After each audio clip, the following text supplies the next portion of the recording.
And welcome to our February 10th, 2022 special board business meeting. Welcome to our board members, MCPS staff, and members of our community who are joining us here this evening. We have dedicated this evening's meeting to a focused discussion on school safety, school climate and culture, restorative justice, and mental health. We will begin with public testimonies on these topics and then move into a board discussion. Now let us begin the meeting by standing for the Pledge of Allegiance. Pledge allegiance to the flag of the United States of America and to the republic for which it stands, one nation, under God, indivisible, with liberty and justice for all. I'll now call the roll to recognize board members and establish that we have a quorum, starting with Dr. Daka. Good evening. Ms. Harris, Good evening, everyone. Ms. Mandrowski, Good evening. Ms. Silvestri, Good evening. Dr. Joftas, Good evening. and Ms. O'Looney. Good evening. Let us begin the meeting with the approval of the agenda. So moved. All in favor, raise your hand. And that is unanimous. We will begin today's meeting with public comments. Public comments is one of our opportunities to hear the views and receive the advice of community members. We asked our community to provide comments specifically on school safety, school climate, restorative justice, and mental health, so that we can take your views into consideration as we move forward to develop a comprehensive plan around these issues. We have 12 video testimonies, 1 audio, and 16 people signed up to provide in-person testimony. Each speaker will receive 2 minutes for comments. We're going to start with a few video testimonies first, and then move to our speakers who are joining us in person. For those who are here with us for in-person testimony, when your name is called, please approach the podium. Keep your mask on, but speak clearly and directly into the microphone. Your mask should be properly worn over your nose and mouth. 30 seconds prior to the expiration of a speaker's time, a yellow light will go on accompanied by a beep. A red light and a buzzer signals that your time has expired. Please push the flat button below the microphone to turn it on and begin speaking. Push the same button once more at the sound of the buzzer to turn it off. First section, our first video testimony comes from Christine Handy. Please play the video. In December, our Surgeon General stated, mental health challenges in children, adolescents, and young adults are real and widespread. The future well-being of our youth depends on how we support and invest in them. A principal shared, our young students return to school after the COVID-influenced disruption with unique and varied needs. For many, the lack of socialization and real-time opportunities to problem solve social challenges with peers has been a unique phenomenon that we have had to address. Budgets need to reflect the staff that is needed every day to work with children to address the academic and social emotional skill development. Also, the pressure on school staff and leaders to address this growing crisis is only burning out talented and skilled educators. Another shared, my students cannot focus on academics until their mental health needs are met. One school counselor with 550 elementary school students is insufficient. Another, we need more school psychologists who are able to help our students with mental health needs and not used just to administer and report psychoeducational evaluation measures. A principal shared, we are reacting to our students who are acting out and showing us what they need through behavior and a display of emotions, but it is the quiet students who are suffering in silence that I feel we are not supporting in a holistic way. We were promised more mental health workers in our high schools. We have not been able to fill these positions because people are not applying. We need to ensure that we are offering competitive compensation packages for these highly sought after professionals. We need to allocate more counselors staffing to our schools to reduce the student to counselor ratios. The current caseloads are too high for what we need them to do. We are seeing more self-harming instances of family abuse is on the rise. Our children need therapists and our families need the help of social workers, parent coordinators, and more wraparound services. We ask, are our children well? I'm afraid many are not. We need to work together to step up for our children during this dual crisis. Thank you. Thank you. Next is Cynthia Simonson. Please play the video. I want to start by commending MCPS on the presentation delivered at the board table and at County Council on Tuesday. This is precisely the information MCCPTA has been advocating for leaders to bring forward, to bring transparency to what's actually occurring within our schools. Our aim is to now bring this conversation back to an adage spoken at this board table for years. So what are we going to do about it? The following are requests to the board today as part of your governance of the system. First, there must be increased transparency around the school data. I appreciate MCPS sharing data this week and really appreciate their outlining a vision for the safety and security of the students going forward. Data by itself, however, can rarely inform or answer questions about what's occurring. Data, when used well, leads us to our next question we need to ask. By having a system that's forthcoming with data, it better enables you as the governing body and the community as the invested users in the system to work collaboratively to determine what are we going to do about it. Stand with us in demanding open data and disclosure. Second, MCPS often has great intentions of engaging the community in conversations, sharing with you the intention of enlisting the community in addressing the system challenges. But follow through is very uneven. Within our greater community is a degree of expertise that doesn't exist in MCPS. We have individuals who have this expertise and are willing to share it for the public good. We ask that you require artifacts that support the assertions MCPS staff provide that they are engaging the community. And finally, I want to ask that the response to the Magruder incident be codified as a practice system-wide. I know advocates spent much of that weekend working collaboratively with the school system, connecting resources, and our kids returned to school Tuesday morning with a well-laid plan designed to address a myriad of student and staff needs.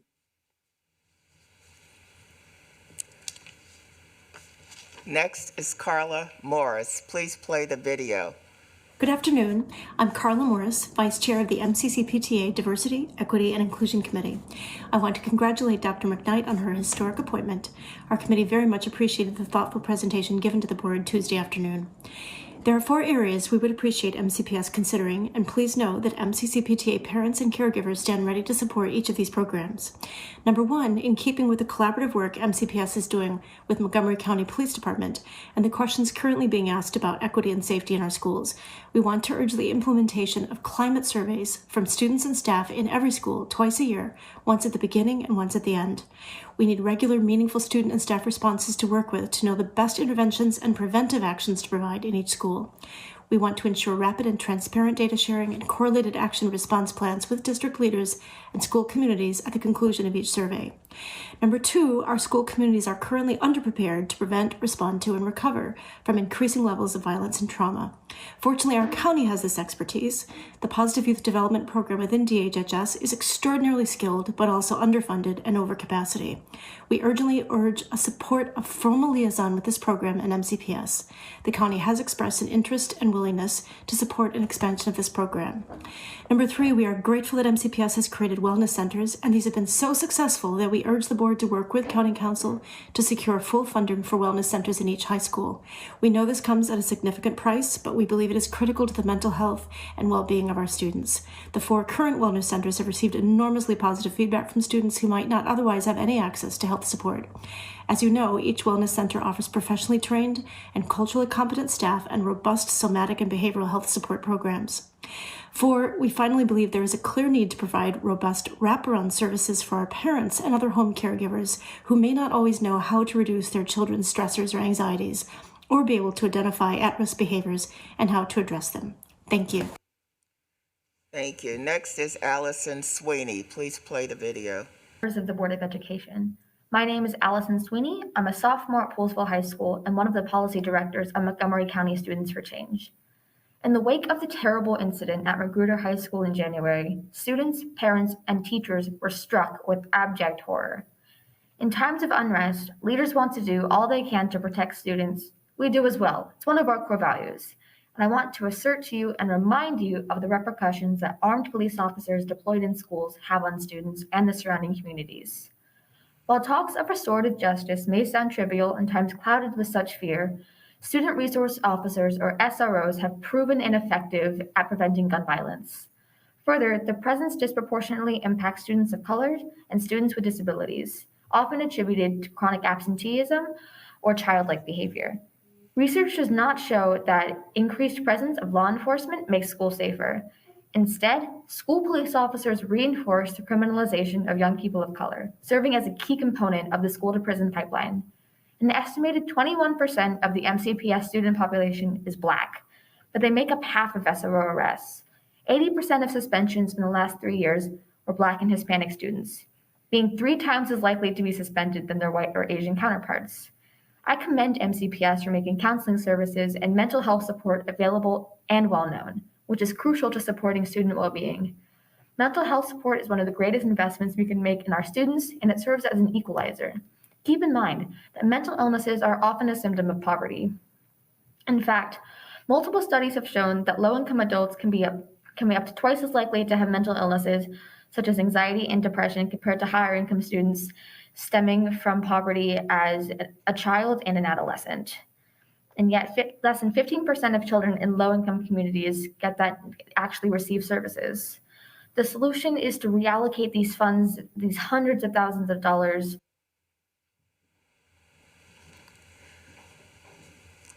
Next up is Julia Angel. Please play the Hello, video. my name is Julia Angel. I'm a senior at Richard Montgomery High School, one of the lead organizers of MoCo Against Brutality, and part of our county's Police Free Schools campaign. In recent months, MCPS has seen an increase in school fights and violence. Now more than ever, students are concerned with how can we ensure community safety. MoCo Against Brutality supports proactive safety solutions for all students. Specifically, we are calling for an increase in mental health support. Many students are unaware of and unable to access existing resources. We need to increase the accessibility of counselors and school psychologists and ensure that licensed clinical social workers are hired and placed at every MCPS high school as quickly as possible. MCPS must also invest in crisis intervention measures that do not involve law enforcement. Teachers and school administrators should be equipped with the skills and support staff to de-escalate situations and avoid unnecessary police involvement. Introducing police into any situation can have devastating impacts for the students involved. It creates dangerous situations and can cause harm and fear in many communities. National studies have shown time and time again that police are not effective at increasing school safety or addressing violent incidents. As a student, what's going to make me feel safe is knowing that my peers who need support are getting that support. What's going to make our community safer is proactive investments in mental health supports and non-police crisis intervention to prevent violence and not simply react to it. Thank you. Next is Hanan Miles. Please play the video. Hello, MCPS Board of Education. Thank you for allowing me to speak here today. My name is Hanan Miles, and I am testifying on behalf of Sunrise Movement Silver Spring. I am here to demand more student mental health support instead of armed cops being brought into schools. Currently, the only support that we have are counselors who are swamped with college applications, recommendations, schedule changes, and so much more. If there's another form of support on campus, I do not know of it, which is a problem given that I am a student in an MCPS school. My classmates and I should be made aware of any changes happening given that they affect us. Mental health support prevents crime. Police only respond to it.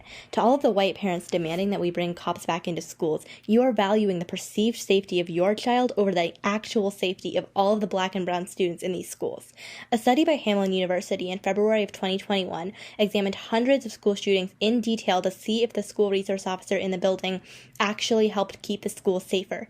3 times as many people are killed in school shootings when there is a school resource officer present. That is what they found. This could be due to several factors. Maybe the shooter planned it more, knowing that it would be more of a challenge. Maybe they would bring more weapons, etc. The exact reasoning may be unclear, but what is not is that school resource officers do not keep schools safer. I know you have all heard this statistic so many times, but some of you haven't been listening, so I'm saying it again. Even in predominantly white schools, school police arrest black and Hispanic students at an incredibly high rate for minor offenses. That is someone's child, someone's sibling, someone's best friend. That is not just a number. It is an empty chair at the dinner table, a missing seat in class, someone who may never get to continue their education because of a mistake they made when they were 14. This is unacceptable, and it is shameful that some people are advocating for this program to be brought back when all it has done is harm black and Hispanic families of MCPS. Thank you for your time. Next is Olivia Ding. Please play the video. Members of the Board of Education.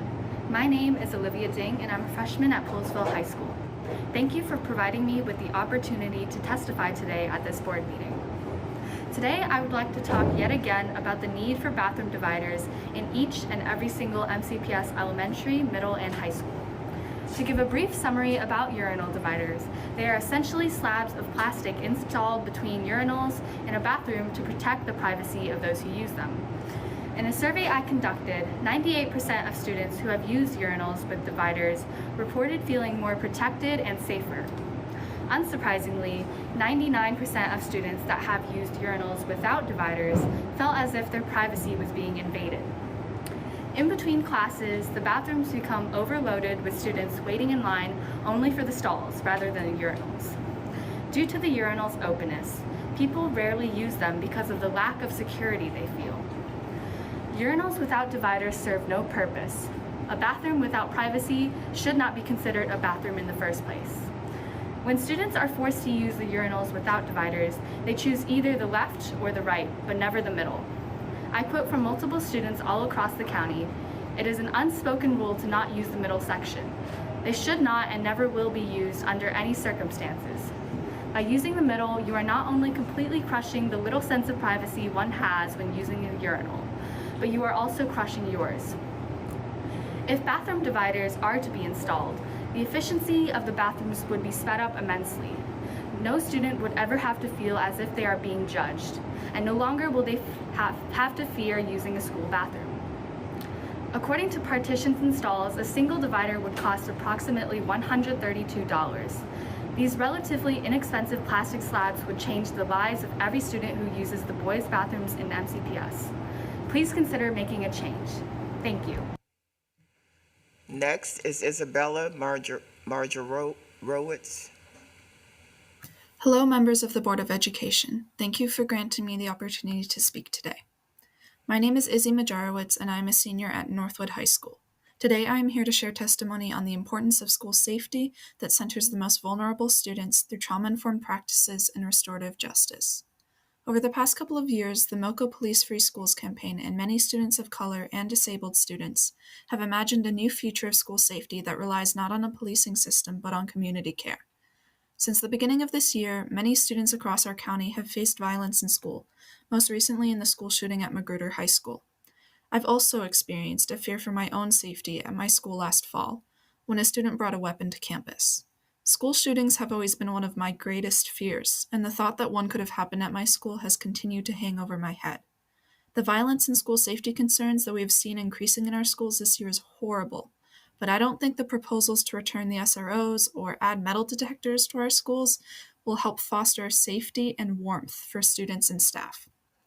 Peer-reviewed research and studies have shown that school police officers don't typically prevent gun violence from occurring in school. National and local studies also show that students of color and students with disabilities are disproportionately punished or mistreated by SROs.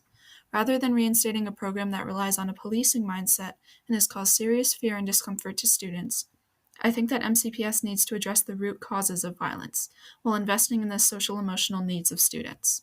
This can take many forms, but it should absolutely include more mental health support available at every school and more support services to vulnerable student populations. I believe that to move forward and ensure school safety, the board and MCPS need to make a better effort to introduce preventative trauma-informed care programs and actually listen to the students who live this reality every day. We need care, not cops. Thank you for your time.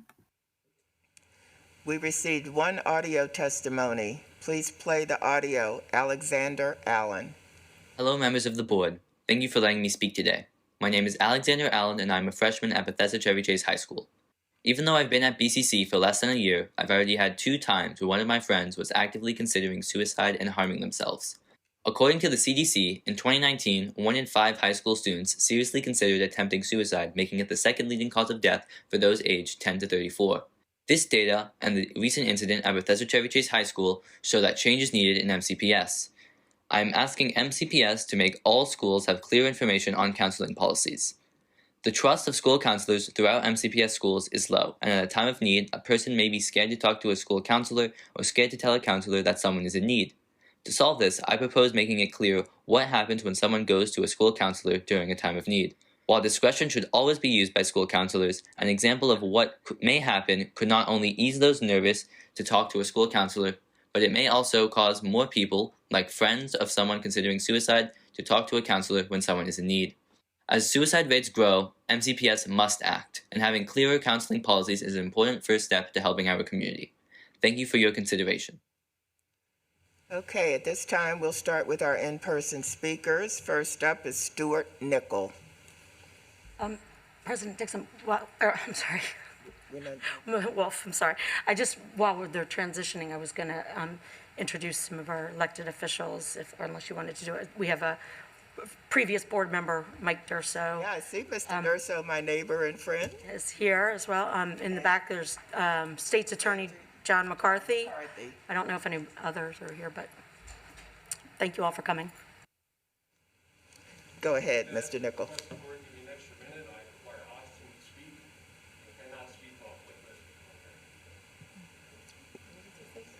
Thank you very much.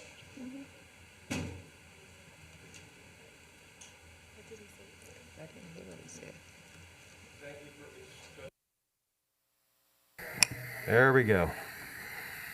Thank you for allowing me the additional time. I appreciate that. My comments are for the 5 individuals here, the 1 individual not here, not for the student or the person that was not here prior to the previous school year. My name is Stuart Nickel. I'm a parent of 2 girls that graduated from MCPS in 2021, and I've been a resident of Montgomery County for 25 years. After co-founding a business, my wife and I decided to start a family here, due in large part to the reputation of the school system at that time, back in the early 20s. And we drank the Kool-Aid, man. PTA parents, volunteering, donating money, extra things to teachers, whatever was asked of us and more. We did our parts as parents. We then moved to high school, and I start to see the real MCPS. I see blended semester grades. I see endless retakes, and a lot of policies that get the kids through the system with inflated grades, but I had them woefully unprepared for college. Being that I just had 2 girls go to college, I know that firsthand. Pandemic, 6 months of understandable caution, followed by 1.5 years and counting of unscientific fear, incompetence, and inexplicable sanctioned child abuse. And I don't say that lightly. Your resumes are very impressive, and this brings me to the logical conclusion that you are in fact very intelligent people. And since it's literally impossible for anyone with intelligence to not understand and acknowledge damage done to our children by your policy, this means you are complicit. You no longer care more about the kids than you do about your own jobs, and you become overpaid bureaucrats. I have terminal lung disease. I'm going to die.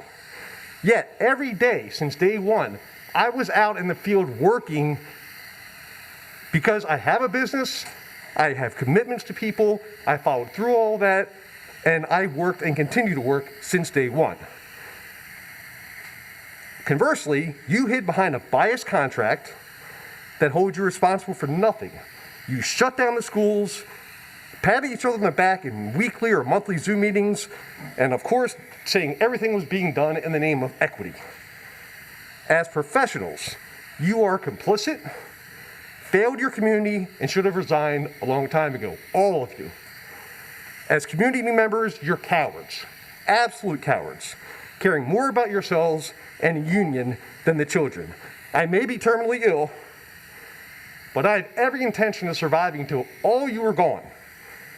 Voted out and real leadership is put back in and the school system is reinstated. This community will never, ever forgive or forget the damage you've done to generations of our children. You have blood on your hands. I have no idea how you sleep at night. Next is Tony Hauser.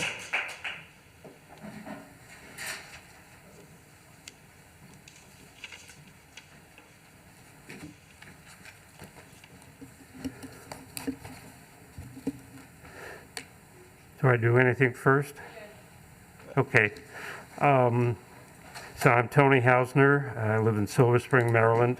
I want to congratulate Dr. McKnight on her selection for the superintendent, President Wolf, and board members, and the rest of the community. My testimony, written testimony, will list my background. I've had considerable experience both in criminal justice issues and school issues. I agree with many of the comments that have already been made. This hearing is just further evidence that we have some major problems with crime and violence in the schools and in the community. At the same time, we have major problems with the police departments as to morale, recruiting, etc. They are in the toilet. And this situation applies to throughout the country in many places. I'll first reference the County Executive's Task Force interim report. The task force has called it Reimagining Public Safety, which has many very important recommendations. In particular, the Street Outreach Network, the Wellness Program, the Positive Youth Development Initiative. I also have included in my testimony a very rough draft of a paper I wrote, Strategies to Improve the Performance of Police Department, because we need the cops, even if they're not in the schools. I don't know the answer about schools, because there's not very much in the way of worthwhile research. Very little's been done on it. And I've got lots of other ideas. Oh, wait, I've got a couple minutes. I have a lot of additional ideas. There's truancy court, drug court, mental health court. Need to deal with the issue of guns, more gun safety legislation. I've worked on that. Early childhood programs can play a role in this. And those are my comments. Thank you. Thank you. Next is Dustin Jeter. Dustin Jeter. Okay, then we have Himanshu Jadiah.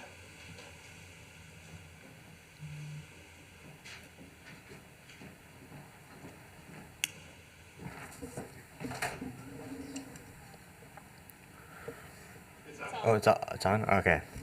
Good afternoon. My name is... Wait, is this supposed to start? Or like... Yeah, it's gone. Go okay, I'm just making sure. All right. Good afternoon. My name is Himanshu Jadiah, and I'm a senior at Magruder High School. I'm here today to express the voice of the Magruder student body and demand that the needs of our students are met. On January 21st, 2022, the unthinkable happened. Something most of us have only seen on the news. Something that we never believed could happen here in Montgomery County took place. A school shooting. I have never had to fear for my life in the one place where students are guaranteed to feel safe. I still remember our principal, Dr. Evans, coming on to announcements and telling us that we were now in a lockdown procedure, and I can still hear the fear and trembling in his voice that day. A couple minutes later, we began to hear ambulances followed by sirens and eventually helicopters. Many of my peers started to see tweets and live streams of the true terror that was going on. Huddled up, we began texting and receiving concerning messages from friends and family. At the time, the only thing we knew was that a student, one who walks in the same hall as us and lives in our neighborhoods, was shot and his life was on the line. We were paralyzed in fear for countless hours till we got home that night. My peers and I don't feel safe at school anymore. I don't feel safe leaving to get water or to use the restroom during class. The police presence and mental health resources that were placed at Magruder specifically the week after the incident happened were only given as temporary solutions. We know nothing has changed. SROs were taken out of MCPS schools this year to provide more funding toward mental health support, but that transition was rushed and was never made. Even after this event, our counseling department still lacks mental health support for our students. So where are the mental health resources that our students need? How are we supposed to feel safe at school when we know an event like this can happen again? How many more incidents? How many more students need to get hurt for change? I stood here on this podium a week before the shooting incident asking for mental health resources at Magruder, and I still haven't seen anything. You can't put a Band-Aid on a gunshot wound. After this incident, I hope you'll take action for Magruder and the county this time. Thank you. Next is Samantha Ross.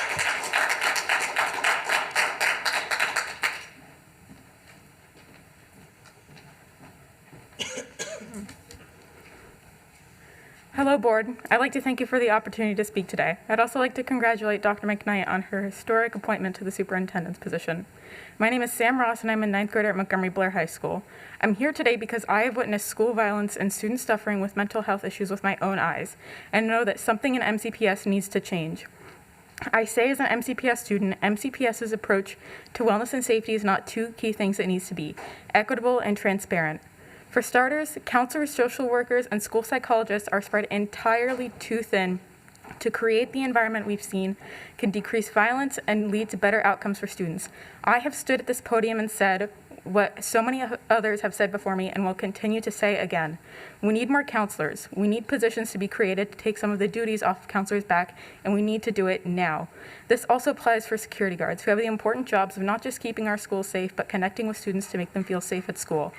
Additionally, MCPS's Be Well 365 resources are not standardized across all schools and are not equitable for all schools. We need to be putting resources like supports for MCPS students who are parents, LGBTQ students, students of color, ESOL students, and disabled and neurodivergent students in schools, or providing a virtual option for schools without enough interest. There is no reason that a student who is struggling should not be given the same treatment at one school for another. Be Well 365 outlines a good vision. We need to make sure all schools are getting the social emotional learning lesson. We need to make sure that all schools are getting the same social emotional learning lessons. We also need to make sure that all schools have an advisory or check-in period built into their schedule for the same amount of time. At the lower levels, including resources to make sure our youngest students don't fall behind in elementary school. These are steps that we can take. On the issue of transparency, after SROs got replaced with CEOs, they were assigned to a cluster.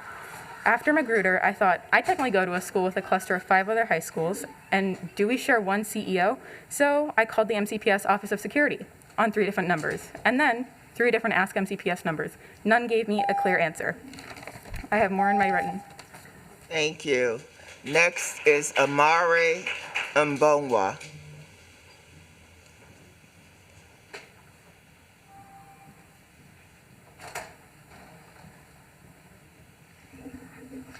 Good evening, board members. My name is Amari Mbongo, and I'm a senior and the school-wide SJ president at Albert Einstein High School. Being a young Black person in America, every day in the media and in my community, I see people who look like me being harassed, terrorized, and criminalized by police officers, only for these officers to come into my own school where they're now supposed to make me feel safe and protected. As a county, we cannot advocate for racial justice and equity without realizing the true harm and trauma that police officers inflict on students of color, both in and out of schools, and inability for police to address the root cause of students' distress during the ongoing pandemic. Putting police officers in our school building is not the long-term solution for our students. Police officers are not able to provide the proper supports that counselors, social workers, psychologists, or therapists can. If we continue to focus on reactive measures of school safety, like having community engagement officers, we are not only harming our BIPOC students, but we're taking away the opportunity to truly provide the mental support our students need. As highlighted by the Office of Legislative Oversight in 2020 in Bill 4620, if we want to narrow the racial and social inequalities in our country, that starts with providing more funding for counselors, psychologists, and social workers, and expanding positive behavioral interventions. Being quarantined for almost 2 years has greatly impacted not only my mental health in the school building, but also my fellow peers. And as many students have called on, there's been a huge lack of mental health supports countywide for all students to access as we continue to move through an ongoing pandemic. Our county council and our Board of Education promised there would be adequate mental health supports in time for this school year.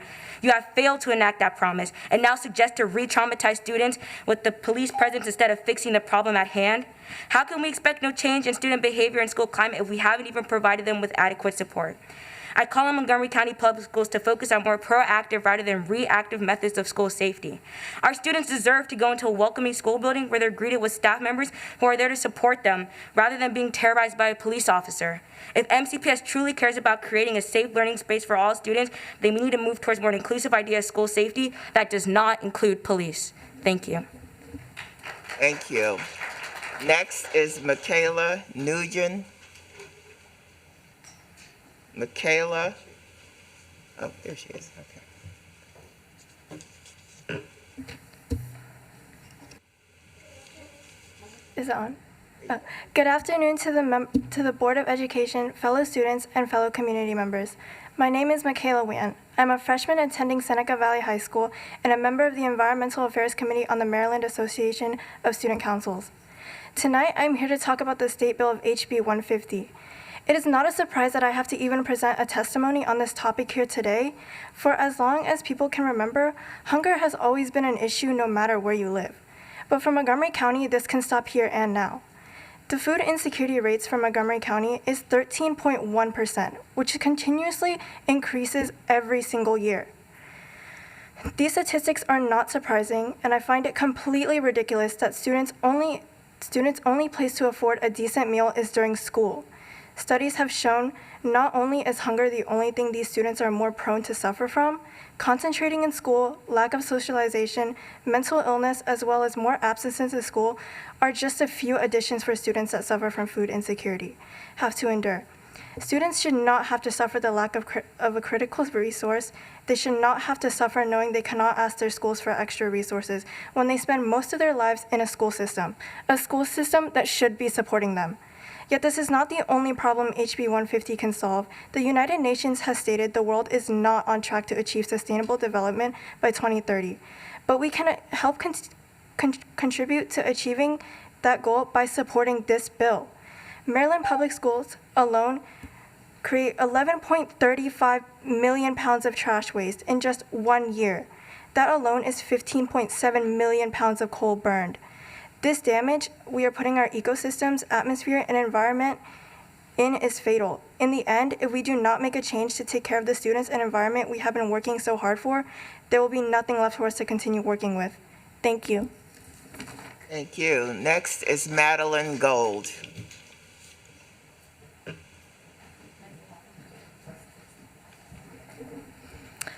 Hello, and thank you for the opportunity to speak today. My name is Madeline Gold, and I'm a current sophomore in the Montgomery Blair Magnet Program. I have been involved in mental health activism for 2 years now through the foundation of my mental health organization, Serotonin Says. I speak here today on behalf of myself, my friends, and every student in MCPS. Countless numbers of us struggle immensely due to the lack of mental health supports provided in our schools. Many have blamed the pandemic. While it has worsened emotional well-being across the county, this issue is not and should not be considered a novel one. Students have been pushing for more mental health resources for years, and this time of recovery gives us the perfect opportunity to finally implement their crucial requests. This year, MCPS has experimented with more professional days off throughout the calendar, which have been beneficial not just for teacher planning, but for students' mental health as well. However, those struggling with their mental health cannot simply choose in advance when we need to take a day off. Students need to feel comfortable being able to wake up in the morning and opting not to throw themselves under the pressure of an entire academic day if they're not emotionally well enough to do so, the same as they would if they were physically unwell. We need to allow a certain number of mental health-related excused absences for students with the expectation that work may not be able to be made up within the rapid timeframe often set by teachers upon students' return. Additionally, my school and many across the county have implemented something along the lines of an innovation period that occurs once every couple of weeks, designed to bring the school community together. At Blair, these have been wildly ineffective, with students completely tuning out and on their phones. Blair alumni Goldie Hawn created a social-emotional program called Mind Up for youth and adolescents aimed at framing mental health in a much more positive and inspiring light.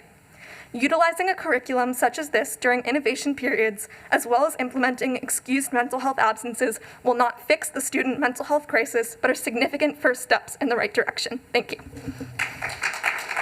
Thank you. Next is Michael Durso.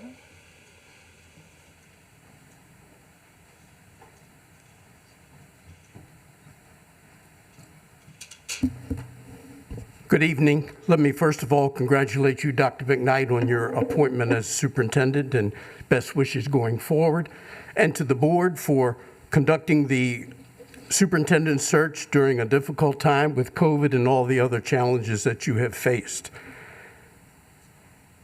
I want to speak a bit on the status of the former SRO, now the CEO program. I am well aware of the criticisms of that program, and they should not be minimized and need to be investigated. But I must ask, are our schools really safer in the absence of SROs? Were all 25 high school principals who voted to keep SROs in the schools, were they all misinformed? There are no statistics for non-incidents, and I can relate to you numerous situations where the intervention of a SRO, having built up trust and relationship with students, averted a very serious incident. Does that mean that SROs are the answer to the problem? Absolutely not. But they should not be eliminated as being a part of the solution. Your agenda today deals with safety and security, climate concerns, restorative justice, mental health, and I might add to that, parent involvement, county agencies being involved. We have Mr. McCarthy from the court system here today. All of those are extremely important. I could give you a number of instances where an SRO intervened. Let me just give you one quick one. I was aware of a situation when I was still the principal of Springbrook, where the SRO, Rodney Barnes, had such an outstanding relationship with students that gang members actually tipped him off when situations were to come. They did it secretly, clandestinely, but it worked. Thank you. Thank you. Next is Don Ayanoka Han.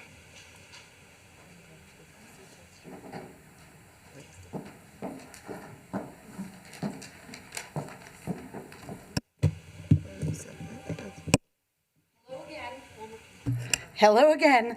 I'm Dawn Ayana Kohan. I am the mother of 2 boys who are here with me tonight, and I'm an LCPC with over 21 years of experience working with children and families in various school settings. 2 days ago, I testified to you and referenced the unprecedented violence and acts of self-harm by students. It's really unfortunate that I have to add one more to my list. On February 7th, the Northwest High community was notified of a student death, and this has been confirmed as yet another suicide. There's no denying that MCPS is in a downward spiral caused by a tsunami of mental health crises. These needs existed prior to the pandemic, but the extended school closures and other poor decisions exacerbated the already existing problem that was largely being ignored. Our children are collateral damage, paying the price for egos too large to admit they made wrong decisions, and the snail's pace movement toward cleaning up the mess.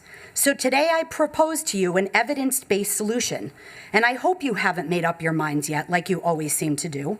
But MCPS needs a comprehensive school mental health program. This is more than just adding the needed social workers, counselors, and psychologists, because some of them aren't qualified to provide actual therapeutic intervention services like individual, family, and group therapy. We need a program modeled after the one I worked for at UMD for 12 years and the one at Hopkins that I worked for at 5 years before that. These programs are part of the National Center for School Mental Health. Clinical counselors and social workers are housed inside the building running an outpatient mental health clinic from within, and they immerse themselves into the school community and provide therapeutic and preventative services. Psychiatrists are also part of the team. These services are delivered where the kids are so that all of the kids have easy access to these services that these kids are saying that they need. And equity is such a big word in MCPS. Come on, give the kids what they need. Have your testimony. You don't have my testimony, actually. Next up is Jennifer Reisman.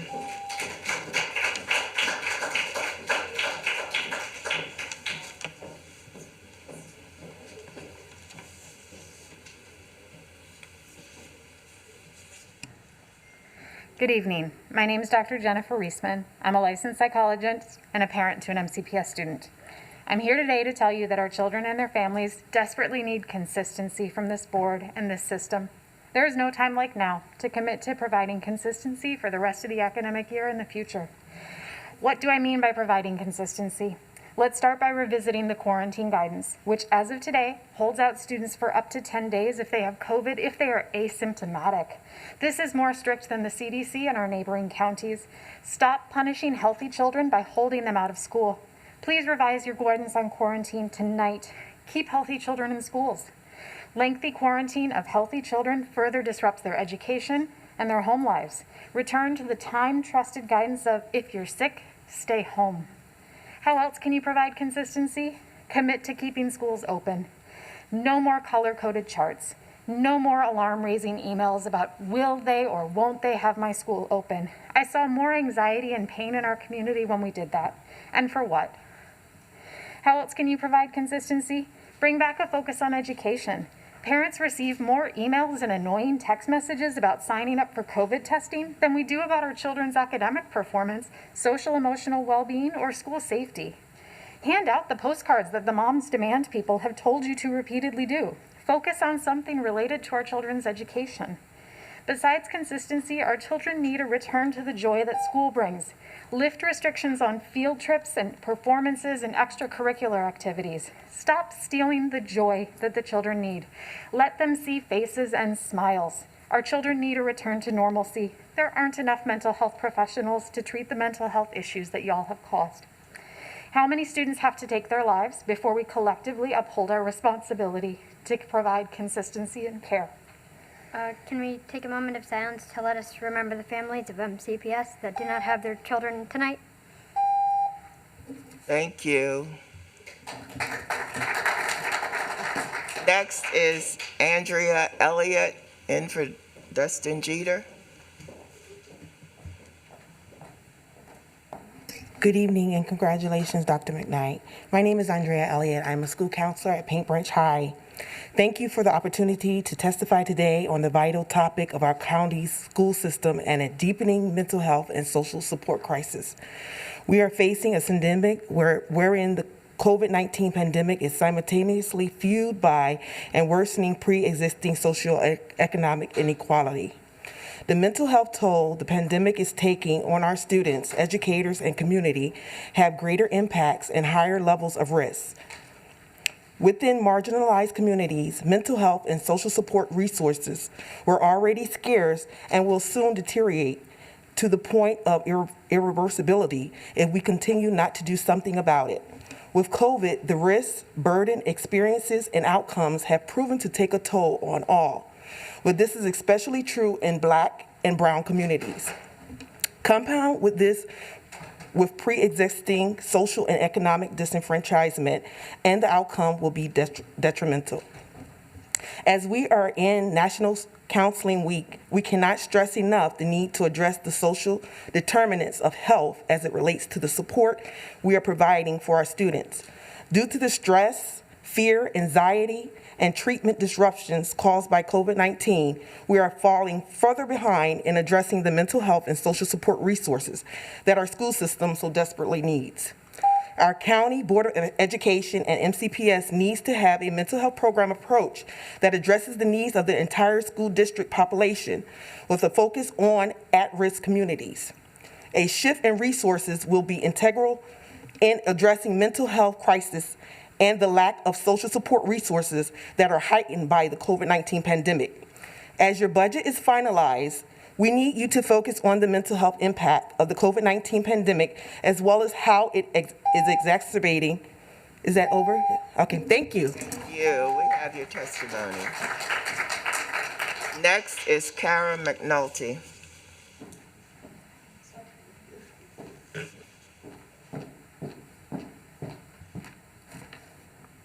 Hi, my name is Kara McNulty. I am a parent of 2 MCPS students, one at Lakelands Park, which was one of the few schools that went virtual, and one at Northwest, which has suffered devastating losses over the last few weeks. Thank you for having this meeting tonight, and thank you for having this meeting at 5 p.m. I was pleasantly surprised that you actually scheduled something at a time that allowed for the community to provide input. I hope this is a step change and a new approach, and we have more meetings at times when teachers, students, and parents can come to those meetings. I hope this is not for show. I feel that you do not listen to input, and I hope tonight that you will. You released many plans on Tuesday prior to hearing testimony from parents on Tuesday and other public testimony, and before hearing testimony tonight. You must bake stakeholder input into your plans.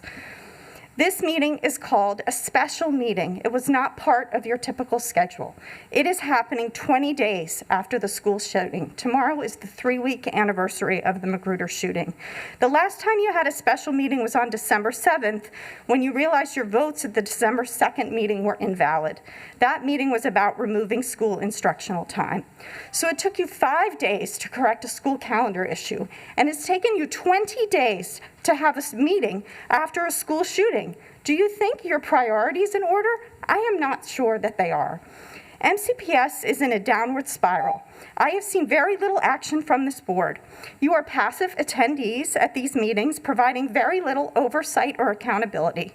Unfortunately, the future of our district and its 160,000 students are in your hands. Will you take aggressive action? Will you listen to the calls for help that you are hearing tonight?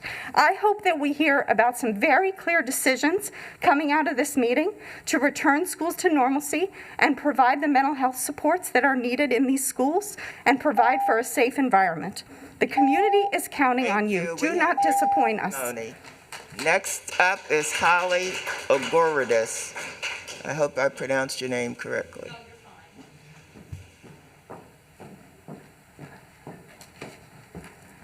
Hi, my name is Holly Agaritas, and I just wanted to touch on the mental health. The mental health has become more of a pandemic than COVID for children under 18. Suicide, drug abuse, overdose, domestic violence, child abuse, it's skyrocketed. Teenagers who have quit school to watch siblings while their parents went to work when school was virtual. They're afraid their parents will lose their jobs, their home, their life savings if they don't help out and put their education to the side. There was a 53% increase in females ages 12 to 17 who attempted suicide from 2020 to 2021.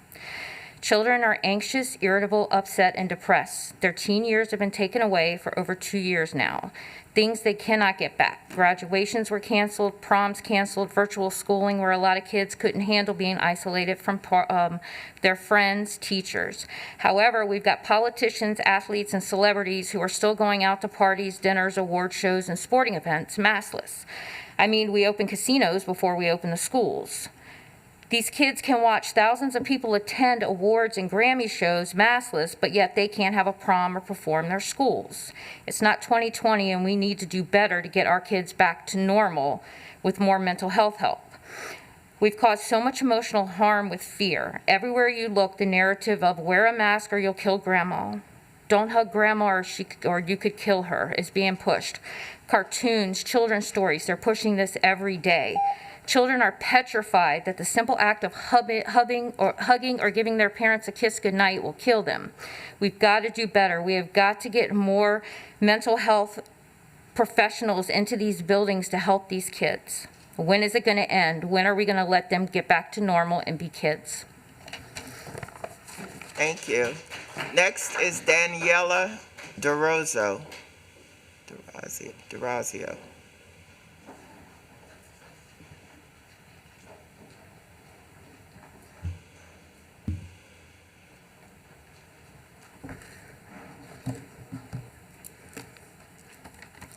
Hello, my name is Daniela Durazio. I am a survivor of child abuse, and therefore I'm an expert in recognizing abuse. Your COVID restriction created a pandemic of mental illness. No child died of COVID in our county in 2 years, but 8 kids died to suicide, overdose, and homicide in the last 5 weeks, per Councilmember Hacker. You project fear, anxiety, depression, separation, and tyranny into our kids. None of this has any place in the development of children. It is morally disgraceful to force, coerce, threaten, manipulate, intimidate, isolate, or abuse another human being, especially children who do not get a vote in order to voice their suffering. It is truly unfortunate that our toxic Board of Education and teachers practice these evil behaviors and more under the guise of some supposed authority for your own good, despite a complete lack of supporting evidence. Per psychiatrist Mark McDonald, no matter how emotionally stable a child's parents are, it is not possible to protect any child from pathological fear and anxiety at this sick and abusive environment called schools. We have lost confidence in the ability of the schools to either adequately or properly educate our children. Instead of cultivating the love of learning, our schools have changed their primary focus to indoctrinating, fear-driven, obedience, completely arbitrary measures like mask mandate and isolation while healthy. Many kids, when they wear this mask, they get a facial infection from wearing the mask for 8 hours a day, okay? Many also will need therapy to reverse this psychological dependence on the mask. You should be financially responsible for harming those kids and be charged for this catastrophic COVID restrictions. Lift all COVID restrictions now, please. No more. Kids are suffering. Up is Eric Delgado.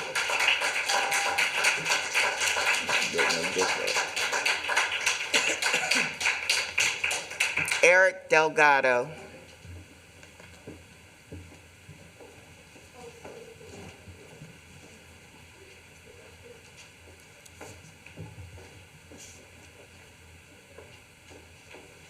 Good evening. My name is Eric Delgado, a Brown dad who grew up in MCPS and a Gaithersburg High School graduate. So this is where we are. CEO 2.0. Congratulations. Why are we overthinking the safety of our children? Why are our leaders trying to be cute? Why are we letting them put political aspirations by using false narratives and headlines that jeopardize the safety of our kids? CEO 2.0, really? Table stakes. The people sitting in this room are responsible for the basic needs of our students. The teaching of math, reading, writing, history, and science, all in an equitable and safe environment. Basics, nothing cute, nothing overly complicated. Yet our leadership seems to make even the basics complicated. We had a nationally recognized safety program, yet because politicians are trying to pursue higher political careers, we decided to remove these programs.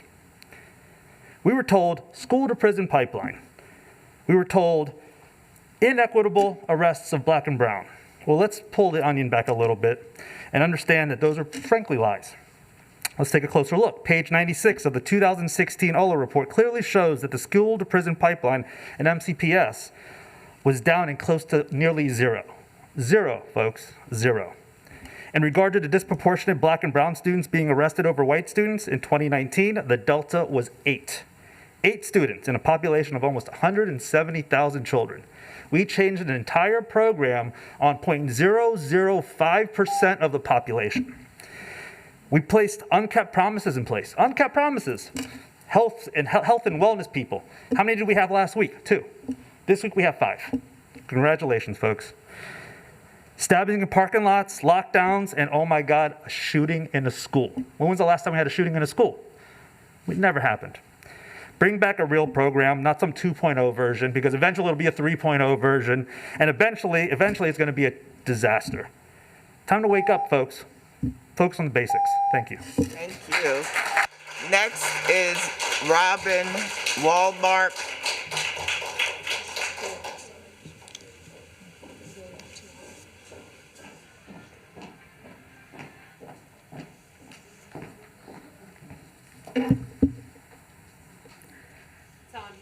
Okay.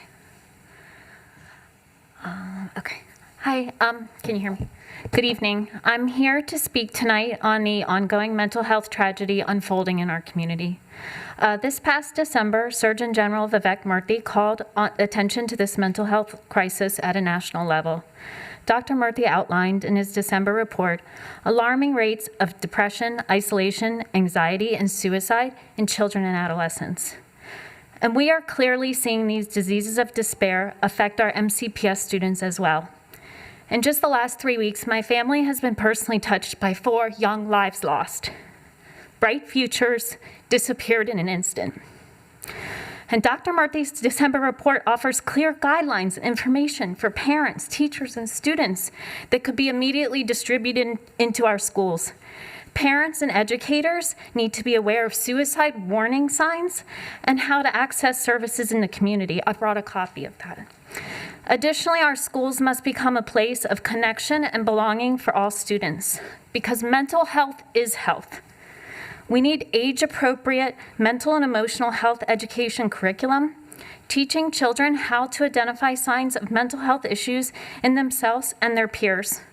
We must teach it like we do physical health education, with weekly classes where students learn language for their emotions, coping skills for processing and surviving social media, bullying, stress, gun violence, trauma, and grief. Graduating seniors, low-income, and vulnerable populations need specialized support.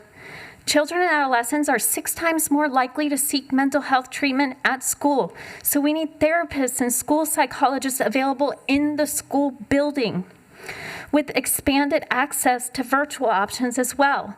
We must make mental health our top priority going forward, weighing all policies with the mental and emotional health of students first. Masks and closures. We have your video.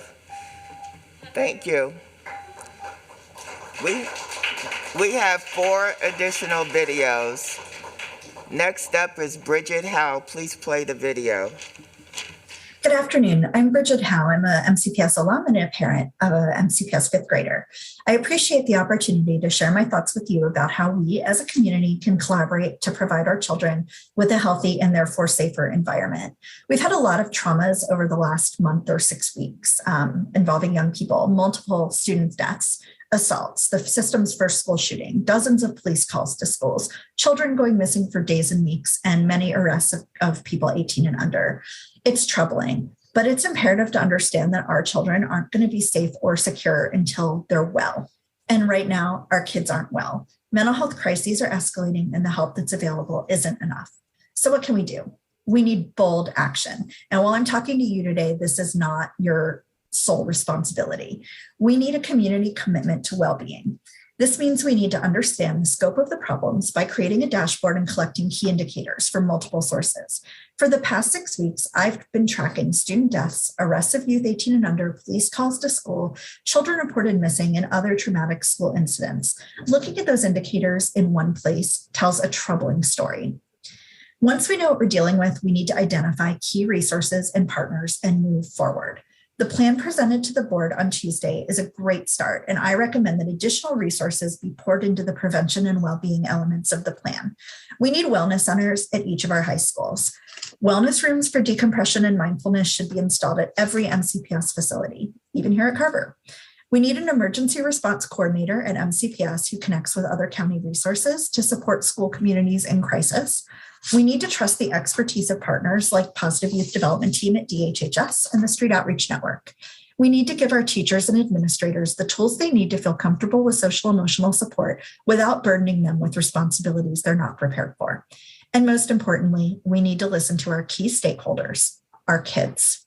Thank you. Okay, next up is Devlin Orland. Please play the video.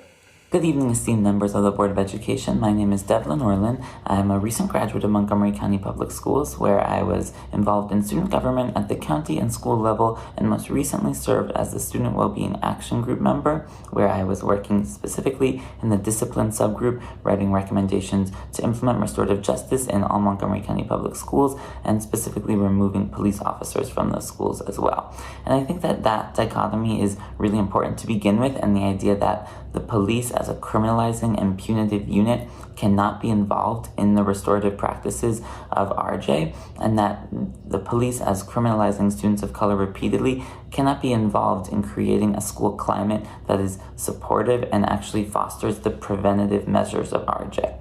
Really central, I think, to a gap in MCPS's implementation of RJ is this idea of student engagement and community oversight, in that parents and students and families are still not fully understanding the practices of RJ, and especially the idea that RJ is supposed to be 90% preventative and 10% responsive, and that idea of how can we include students in the disciplinary process from all levels. How can we make sure that this is a process that's serving the very students that it's meant to build community for? And I think that that's an issue where funding comes in, where disciplinary policy comes in. Draft board policy, JGA, is a really important update, and one that I hope the board passes. But I think that really important in RJ is making sure that families and students from the start of their elementary school careers through the secondary level have that understanding of what it means to be restorative rather than punitive, and are able to say what is working for us as a community and what isn't working, especially as students.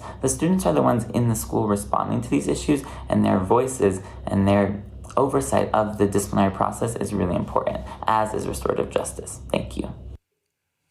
Next is Laura Mitchell. Please play. Good evening. My name is Laura Mitchell. I'm a Montgomery County grandmother and a fierce advocate for mental health and substance use treatment for 3 decades. We have had a really hard time this year. Many of our students, our staff, and our families by extension are struggling greatly, momentously. We've lost 8 students already in this current calendar year. That can't continue. We cannot do this. We have to have a long-term plan, and that looks to me like wellness centers in every school with on-site mental health services, certainly for acute services, hopefully for some extended time as well. But in the short term, let's take some administrative staff. Let's find, even if we have to hire temps to come in and help with some of the paperwork that our psychologists and counselors are doing, so that they can actually be front-facing with the students and help them with their struggles, help them get through what they're getting through without resorting to self-harm, substance uses, and harming others.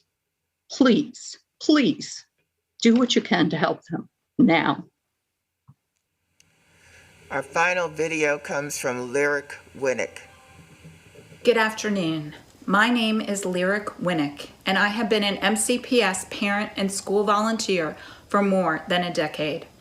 I'm speaking today in my capacity as a parent to ask that MCPS and the Board of Ed launch a complete and immediate overhaul of the mental health support structure for our students, particularly our middle and high school students. The present MCPS staffing model is more geared toward the world of 1972 than 2022. High school counselors, in particular, have hundreds of students on their rosters to whom they must provide academic guidance and often complex academic support. At the same time, these counselors are asked to function as mental health counselors with almost no tools in their toolbox. For students in crisis, their only hope is an outside referral, which may or may not be accepted. There is a better way. Just across the river in Alexandria, Virginia, that school system has a pod setup where academic counselors are directly partnered with psychologists and social workers. No one is asked to wear a Dr. Seuss array of hats. Rather, each professional brings their own expertise to meet student and school needs. I would like to leave you with one image, which I hope will break your heart as much as it has broken mine. MCPS has a form letter to respond to student suicides. The exact same letter with the exact same wording has been sent by 2 separate high school principals in the MCPS system in just over 2 weeks. We should no longer accept a form letter response to the crisis and suffering of our students. Please change course now. Lives and families depend upon it.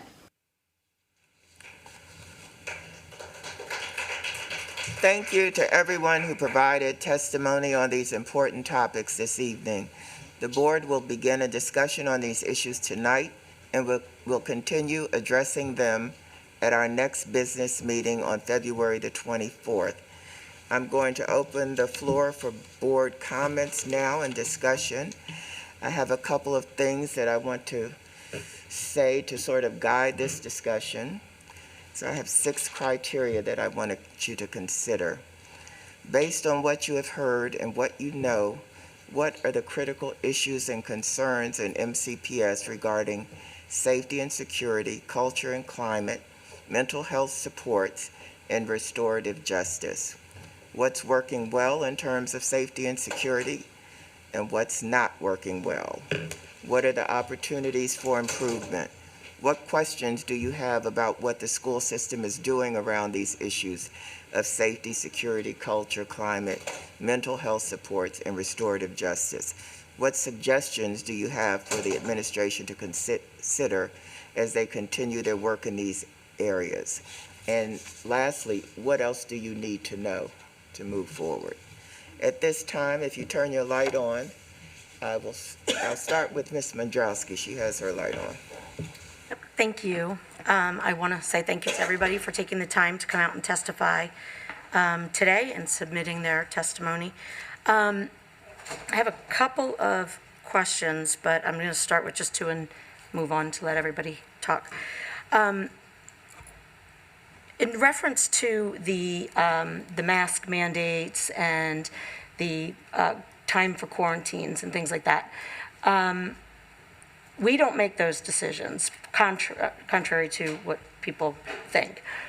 My question to you is, do we have the authority to override the guidance of the county who does make the decisions, or the health Department of Health that makes those decisions? Thank you, Ms. Mandrowski, for that.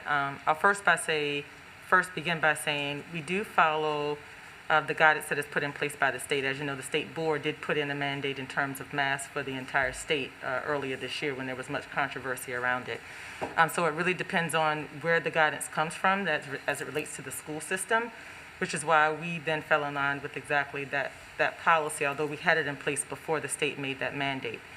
The state did provide some off-ramp options for school districts to consider, which is what we'll talk about in the coming weeks, but we have to do that in collaboration with the county. When it comes down to making decisions of what we can and cannot do, it really falls on what exactly the decision is and what types of mandates are in place that may be put in place by the governor, the State Board of Education, and that just throughout this entire pandemic has been really different related to the particular issue. Once the state does, well, the state has already provided some off-ramp options for masks, so we will have that discussion in terms of what that means in Montgomery County. My advice would be that we work with the county because the State Board of Education continues to give us the guidance around what our options are, but we also have to personalize that and figure out what it means in our community. I just think it's worth the conversation, and I think it's a part of the conversation that the board has to have in terms of, do we feel like we're in a good place as a county? We think about school systems and the school building and how the context of a school building can't always be compared to every other restaurant, those types of things. And so we just have to take all of that into consideration. I do look forward to us coming back, and we're going to have a conversation with our public about it because we do have a high vaccination rate within Montgomery County. That is one of the options that the state calls out to say should be one of the considerations when you think about where you should fall with the mask mandate. And we're actually second jurisdiction within the state that falls under the highest vaccination rate within our county. I appreciate that.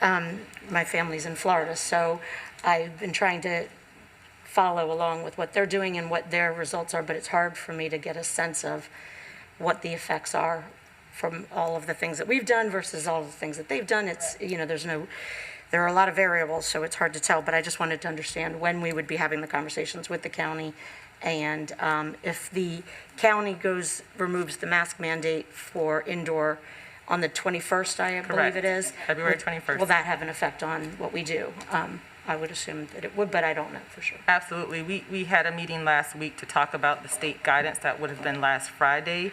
We are I've had conversations this week about that internally, and then we have our weekly meeting with our government partners, so we will be coming back to talk with the board about that within the next week or so. I appreciate that. Then my second question has to do with, I think that I don't know anybody who would disagree with the fact that we need more mental health supports. I know we've gotten approval to hire more, but we can't even find as many as we would like to have to hire and have in our buildings. We're working with the county. But someone mentioned something about virtual mental health services.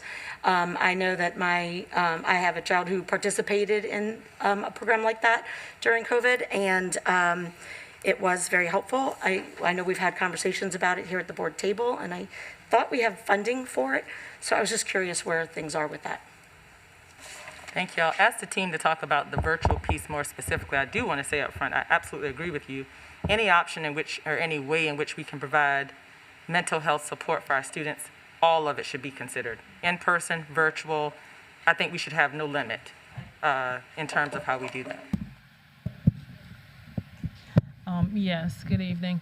During the COVID-19, the beginning of the COVID-19 pandemic, we worked with our general counsel office to be able to provide those virtual services to our students. I know that some of the staff members in student and family support and engagement are here, so I'm going to see if Dr. Conley or Mr. Davis can come on to just speak a little bit more in detail to that.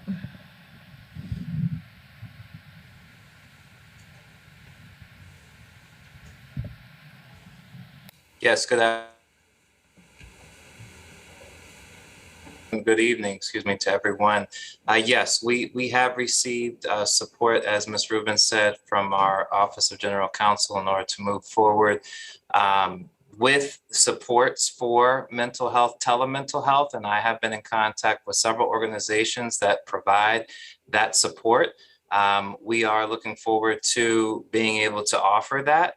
And I just would say that any and all opportunities for our students to get that support are very much needed at this time. So that is something that I commit to being able to work with Dr. Conley. I don't believe she's on the line right now, to be able to work with her and also with her team to make sure that we provide those supports to our students.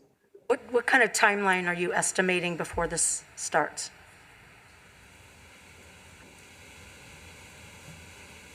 I'm sorry, I was on mute.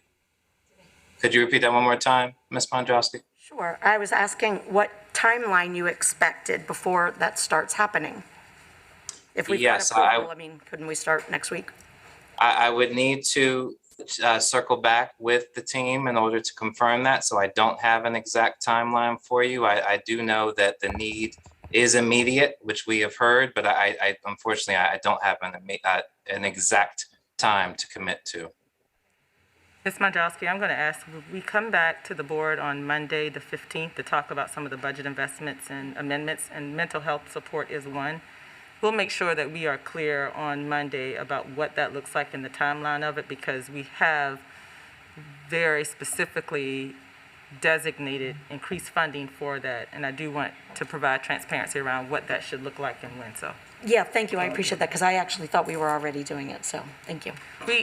Just to clarify, internally we have provided some virtual options for mental health support. Like, for instance, when the unfortunate incident happened at Magruder High, our internal staff provided virtual support for students. But of course, we want something that is going to be sustainable and available, not just when a tragedy comes up, but when students want to need to access it, and as often as they need to do it. So, thank you. Could I just ask a follow-up question to Ms. Mandrowski?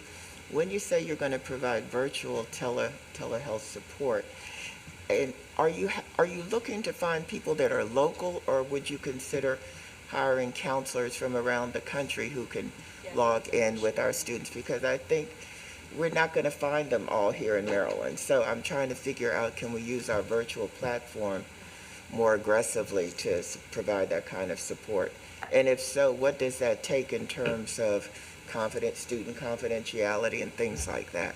Absolutely. So I've said from the beginning, even when we've had all of this increased funding that's come from the state government, and actually someone said it in testimony tonight, it may have been a video testimony, that most of the services that we've provided in Montgomery County have been through a traditional system of staffing, internally staffed to do that. We have learned, we have seen that that model just does not deliver everything that we need. Nor can we find the people anymore to come in and do that work who want to do it full time.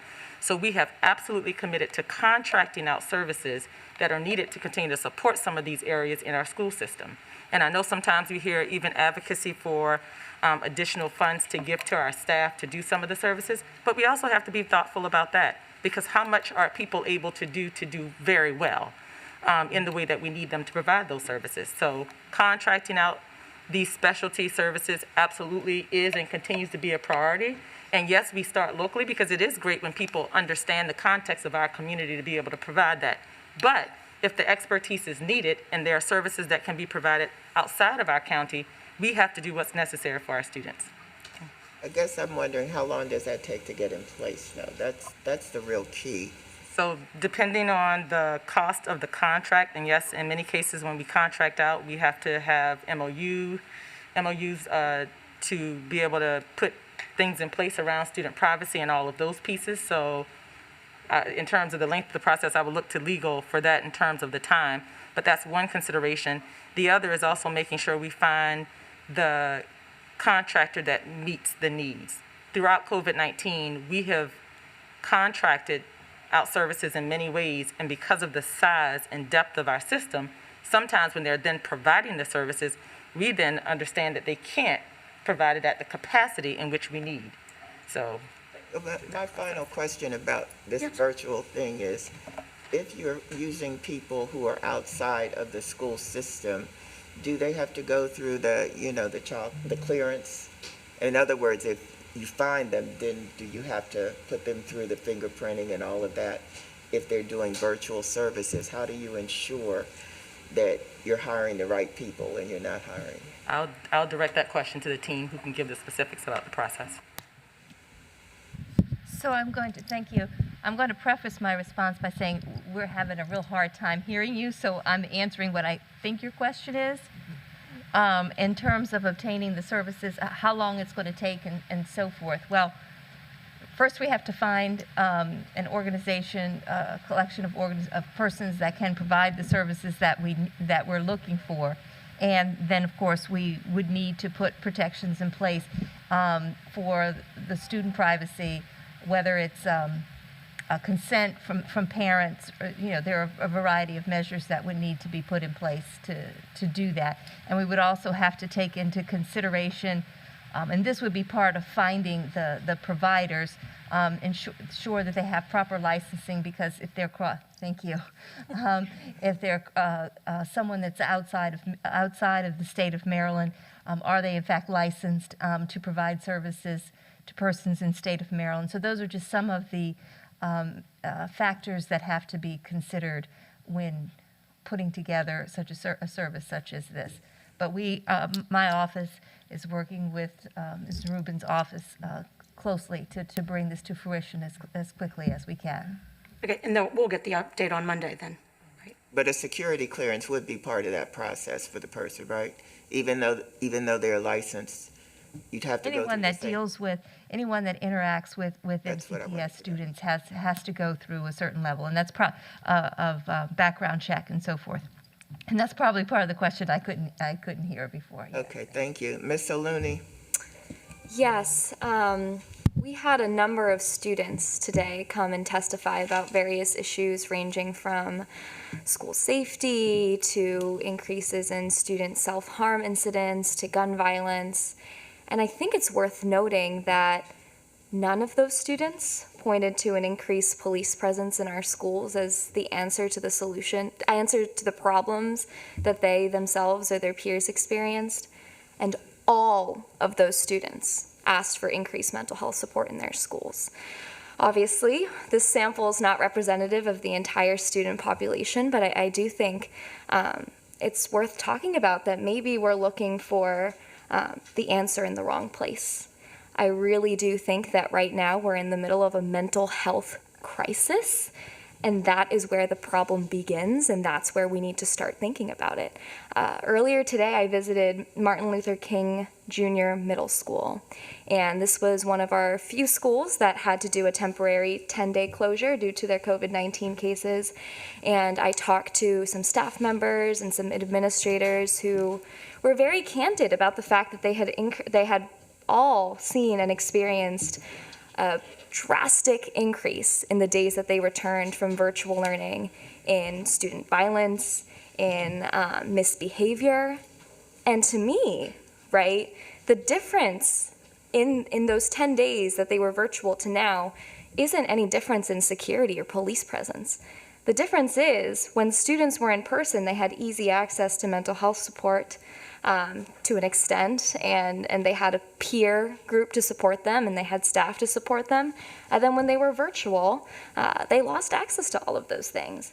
And so I think coming out of 18 months of virtual learning for the vast majority of our students, the solution that we need to be focusing on and looking at and spending all of our time and resources and energy investigating is the ongoing mental health crisis. And if we do decide as a board and as a system that police officers and community engagement officers are the only solution or the solution that we want to move forward with, then I think our community, based on what I heard today, needs specific answers to why SROs or CEOs are the answers when we know that they disproportionately harm Black and brown students, why CEOs are the answers when they increase arrests overall across the board for all students, strengthening the school to prison pipeline, whatever the degree is, and why we're pursuing CEOs when there is lots of evidence out there that shows that when you introduce a police officer into a student incident, it can often escalate that incident. So those are just some questions I'd like to get answers to tonight. Thank you, Ms. Silvestri. Thank you. I think that we're trying to offer a wide array of supports, mental health, security, etc., not just one support. I think that's a comprehensive approach that we're trying to take. The fact that we can't find people to fill these roles is a serious problem, and so I encourage us to think about online folks working in other parts of the region, and also something else that has come up in testimony, and Ms. Wolf has talked about it, and Identity has talked about it, is taking away duties that take up the time of counselors and other skilled professionals that could be done with other supports, folks that don't need MSW to do the degree, to do paperwork, or what other things can we do? I think 504 paperwork is taking up a lot of counselor time. That could be done by someone else, that the counselor can have more time to actually do their jobs.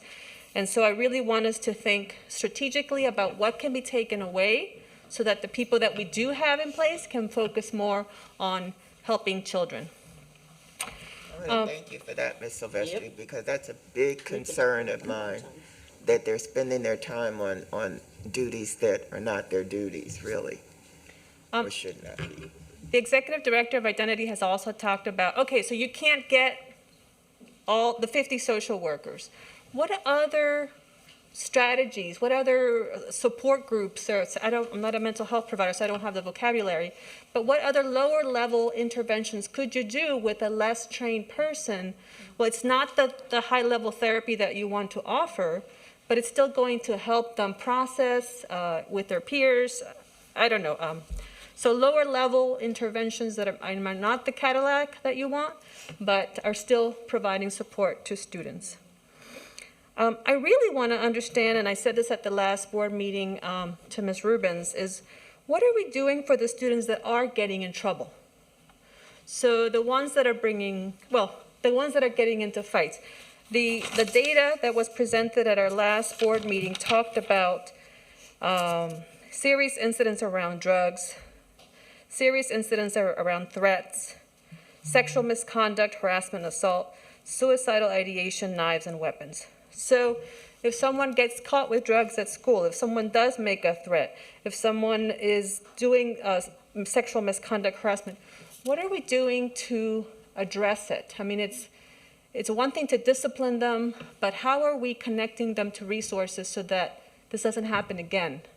And finally, I think that there's momentum around the wellness centers in every high school. I think we need to do everything in our power to get that passed in this budget. And I'm talking to the community because the county council budget appropriation for this. This would put mental health professionals in every high school. Like I said, the testimony said, where the students are already, so ease of access. And at one of the committee meetings, they said, how are you preparing for this? Should we allocate it? And I don't feel like we had a good plan. So I think that we have to start thinking ahead. Okay, Mr. Adams, where are the portables that we're going to need to locate these wellness centers in our high schools? And so just I want us to be ready with a plan, because I think that this is a very concrete and necessary solution that would help address a lot of the testimony around mental health that we heard today. I'll stop there. Thank you. I want to remind everybody that we are here to share our thoughts and concerns with MCPS so that they come back on Tuesday with answers. They may not have answers or be expected to provide answers today. So I'm just going to jump in here a minute behind Ms. Silvestri. I heard somebody mention a pod system that Alexandria has. I would like somebody to come back and prepare to discuss what that looks like and whether there is any possibility that we could consider that kind of thing. What is it? I guess I don't even know what it is. So if you could come back and talk about what that is when you do come back, that might be something that we could use or get some information about that would be helpful to our system. Ms. Harris? Yeah, thank you. So appreciate people coming out again. And I'm just going to start by saying I have a bit, first of all, on Tuesday, at our board meeting on Tuesday, I so appreciated hearing what sounded like a lot of energy around identifying strategies that are working in schools, could work in schools, scaling things up, implementing with fidelity. And I so appreciated that. Because generally I'm a bit frustrated because I'm not feeling like there's that the sense of urgency among us and among these folks here is coming across in the way that we are truly looking to see what we can do in our schools to support students and staff. And I guess I would just start with a specific instance. We were talking about, telehealth, mental wellness programs. And the first thing we heard was, well, we talked to legal. And I'd like to understand a bit more about what we needed to take through legal that would take an extended period of time if we were going to offer a telehealth service to a student in school, if we've got consent for them to take part in that therapy session. Can you help me out understand what kind of concerns that are going through legal? And one of the things too, I think, is somebody was mentioning, are we, background checking and all of these things, these professionals, but as somebody that has a professional license myself, I have to get all of that done annually, and it's part of holding the licensure and the certification. So I'm not sure holding that would be necessary. I wouldn't say I absolutely know, but I don't know that would necessarily be an impediment that would prevent us from bringing people in to provide services to students. I think that what we want to do is have them come back on Tuesday and tell us what that involves, because I think that needs to be looked at, because like you, I'm hearing a lot of requirements that I'm not sure. Yep. So I'd like to know what specifically you believe the requirement is on Tuesday to get the virtual up and running. Tuesday or Monday? Oh, it's a Monday? Monday. No, Monday's the budget. She said Monday. Is you coming back Monday? But I thought they were also coming back to the board meeting after hearing this, which is, what's the date on that? May I clarify for just a moment? So on Monday, February 14th, is where we're going to be coming and bringing some additional amendments that we are recommending to the board for our budget to address some of the very things that you've already mentioned tonight. So as we bring those amendments forward, we will be sharing why we think they're imperative and they're important to include in the budget. So that's a part of why I'm saying some of this will be coming on Monday. Yes, we are coming back on the 24th because a big part of why we wanted to hear from the community members tonight and we wanted to have this discussion with the board was to collectively hear some of the thoughts, ideas, and recommendations that were made so that some of those things can be taken into consideration as well so that we can then bring something even more formed as a part of this discussion on the 24th. Okay? Thank you. And what I would like to ask too is, so we heard some kind of constructive ideas from some of the folks here today. And I would like to hear a bit more, if we can do some follow-up on some of these ideas and resources. I think it was Ms. Gold from Blair, who talked first about the fact that the innovation periods that are what I think some high schools are using as the place where they do some sort of the social emotional work and wellness interventions are not taken seriously by students. So I feel like I'm channeling Ms. Silvestre. What can we do at the school level to ask our schools to be a little bit accountable for the effectiveness? If this is what we say our intervention is, or this is the way or a way we're supporting students, how are we proving that's an effective way? Because our students are telling us it's really not. But I would like to know more about, she mentioned a mental health program sponsored by Goldie Hawn. I know nothing about that. But, if there's students that are telling us this would be a valuable use of my time in this period in school, can we look into that and see a little bit more about what that is? And same, I think it was Ms. Ionico, Ionico, mentioned a program through UMD that helps to bring, and I guess she said National Center for School Mental Health, that brings therapists, trained clinical staff to schools, because I think, as we've all acknowledged, we cannot hire our way out of the lack of mental health professionals in our county and in our school system. They aren't out there. So we need to take advantage of every resource we can find. And I think we need to, and again, I'd like to know a little bit more about some of the obstacles seen at the system. We need to make space and time for all of our community partners to come on site into our schools and be present and available to our students. Whether it's PYD, Positive Youth Development, Street Outreach Network, therapists from Every Mind, from YMCA Youth and Family Services, wherever they are, volunteers. We have I've heard from volunteer professionals with clinical licensure willing to come into our schools and provide services to our students. Any way and any process we can use to get those people in our buildings, since we, again, cannot hire our way out of it to do this, I think we need to look at doing this with all deliberate speed and not looking at why we can't, but the first question out of our mouths every time needs to be, how can we make this happen? I'm done. I also think we had such a tremendous outpouring of community at Magruder. And I'm like, Lynn, how do we harness that and get them to support all of our schools? Because I was there that Tuesday, and you would not believe the support that had come from the community, as you said, Street Outreach Network, any number of them. We need to get their help and maybe their thoughts about how we could do this if we can't find the quote-unquote licensed professional, because they're not all licensed professionals, but the students really appreciated them being on site and helping. A lot of times I think having somebody that they can reach out and talk to is better than having no one there.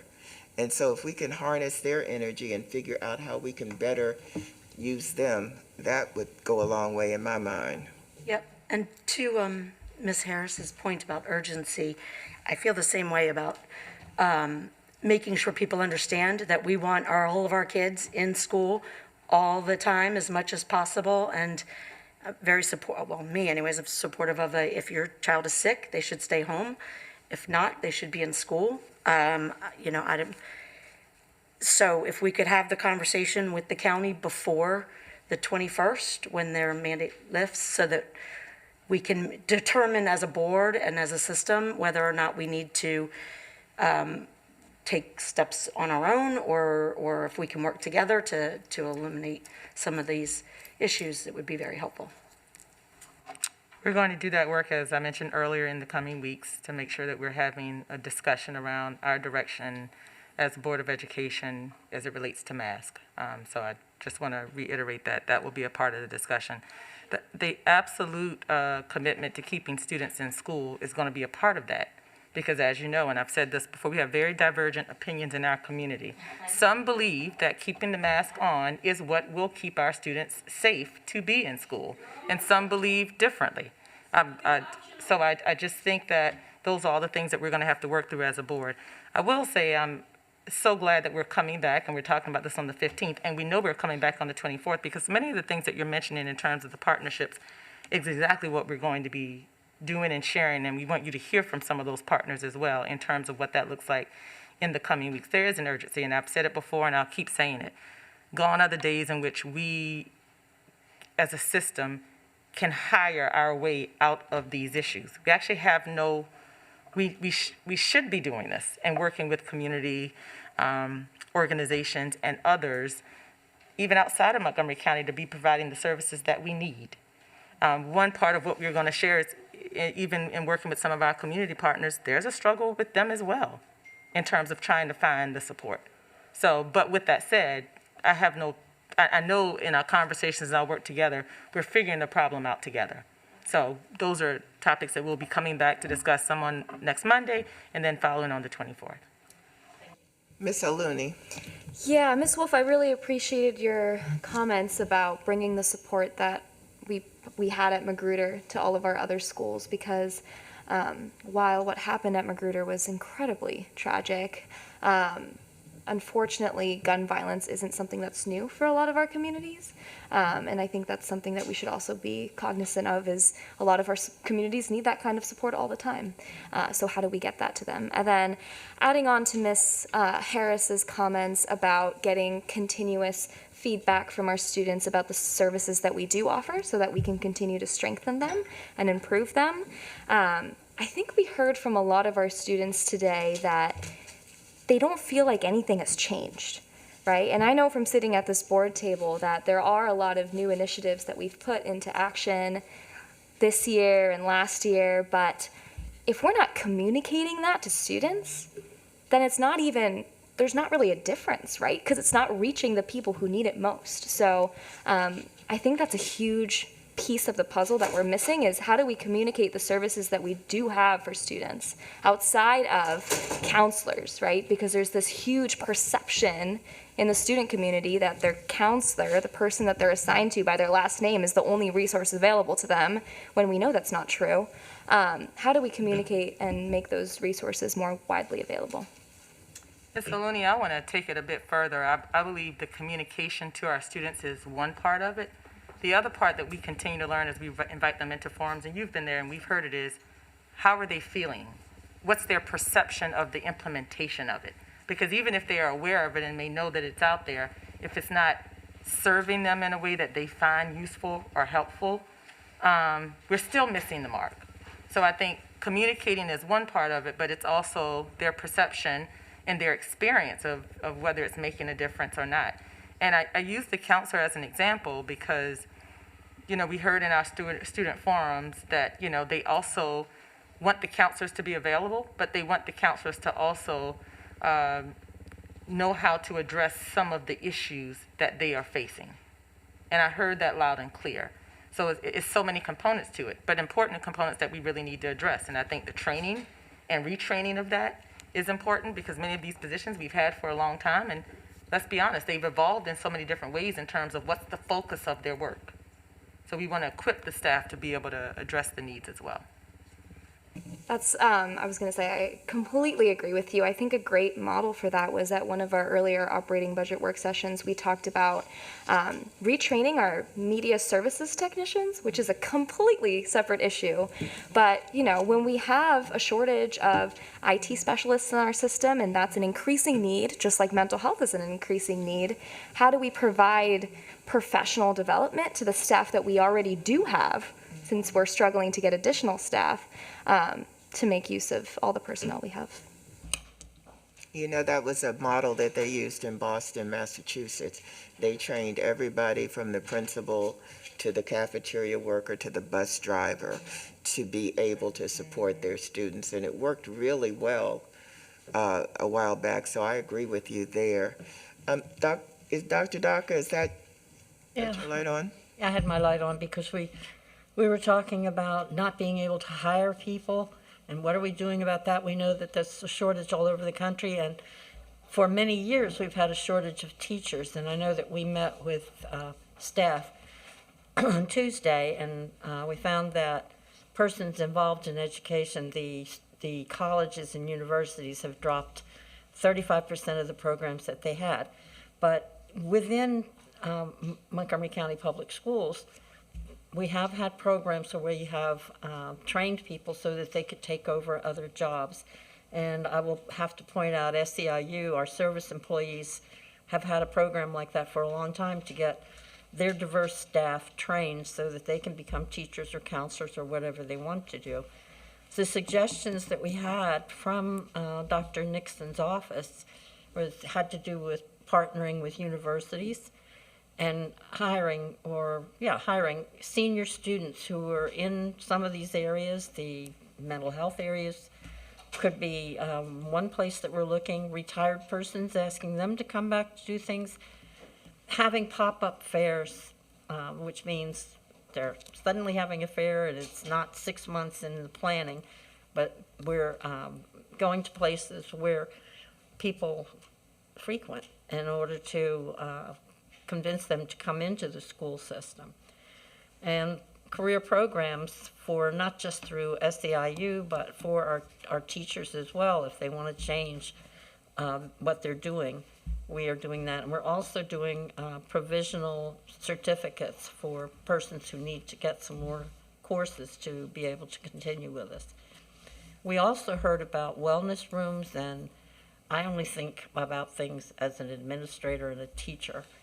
I'm sorry, but wellness rooms, when they brought that up, I thought they're great ideas, a place where students can go at any time during the day in order to gather himself, herself, from whatever is traumatic at school that we can be helpful with. But we may have to make sure that those rooms are covered. We can't just have rooms and send them there, and it's got to have adults. And they also talked with us, the staff did, about peer review places where students could work with other students on certain issues, not all issues, but some issues. And that also takes staff. So we have to think of a way to stipend the persons that are going to be working with these students and who may give up their classes in order to do that. We're already hearing that our staff has to cover other jobs, and they have been doing that. But in order to get them to continue to do some of these healthy welfare kinds of well-being kinds of things, we really need to stipend them so that they will not miss their classes, but they will feel that they're contributing. So I just have to congratulate our staff for doing so many things that were out of their career trajectory in order to help us to get through what we've been through. And it has not been easy. And anyhow, I just wanted to say that about inside the school. Ms. Harris? Yeah, building on what you were talking about earlier about what they've done in Boston and other places with, empowering pretty much all staff with some tools to be able to support people who might be struggling and to recognize the signs. And we can't make everybody a trained mental health professional, but we can give people some tools and resources. And to that end, there are some really good programs out there that empower students to provide support to peers. And I'm wondering, if we can look into making those available to students who would be interested. And, the mental health first aid course directed at students is one. We have volunteers at, both YMCA Youth and Family Services and Everymind, who have said they would come in and do that training for us for free. It does require a commitment of time, but it's incredibly well done training. And then there's a really innovative suicide prevention program that got its origins out in Grand Junction, Colorado, in the school system there. And it's called Sources of Strength, and it empowers students, again, with a little bit of training and a little bit of support to be able to, in their daily lives as students in schools interacting with their peers, recognize signs in others and be a resource to them and get them connected to supports if they need them. And those students take some training, and they're known in their school as a sources of strength peer, and they can themselves identify students who need help, and then they are also known as somebody that a peer can go to. And that this was something that some of the advocates and allies brought to some folks in MCPS several years ago, and there was a reason they said they didn't want to move forward with that program. But I mean, I think, again, this is another resource that has proven very, very successful in the suicide belt.